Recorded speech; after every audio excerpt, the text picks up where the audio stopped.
రాష్ట్ర మాజీ ముఖ్యమంత్రి, తమిళనాడు మాజీ గవర్నర్ కొణిజేటి రోశయ్య అందరివాడని ఆర్యవైశ్య సంఘం అధ్యక్షులు గూడూరు కిషోర్ కుమార్ అన్నారు. రోశయ్య వర్ధంతి సందర్భంగా తిరుపతి రూరల్ జిల్లా ఆర్యవైశ్య సంఘం అధ్యక్షులు గూడూరు కిషోర్ కుమార్య ఆయన చిత్రపటానికి ఘనంగా నివాళులర్పించారు. ఉమ్మడి నెల్లూరు జిల్లా నాయుడుపేట పట్టణంలోని ఆర్యవైశ్య కళ్యాణ మండపంలో ఆర్యవైశ్యులు, ఆర్యవైశ్య సంఘం అనుబంధ సంస్థల పాలక వర్గం సభ్యులు కార్యక్రమాన్ని ఏర్పాటు చేసి ఆయన చిత్రపటానికి పూలమాలలు వేసి ఘన నివాళులు అర్పించారు. ఈ కార్యక్రమంలో సురేష్ గుప్తా, వెంకటేశ్వర్లు, నారాయణ, దేవతా దిలీప్, రామ్మోహన్ తదితరులు పాల్గొన్నారు.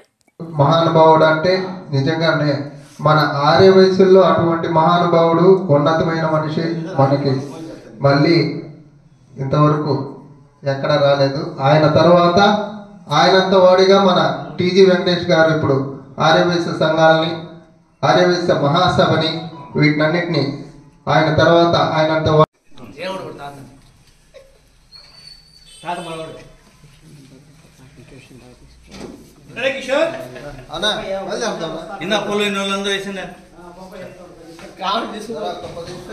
మరిన్ని న్యూస్ అప్డేట్ కోసం A3 న్యూస్ ఛానల్ ని సబ్స్క్రైబ్ చేసి బెల్ ఐకాన్ ను ప్రెస్ చేయండి.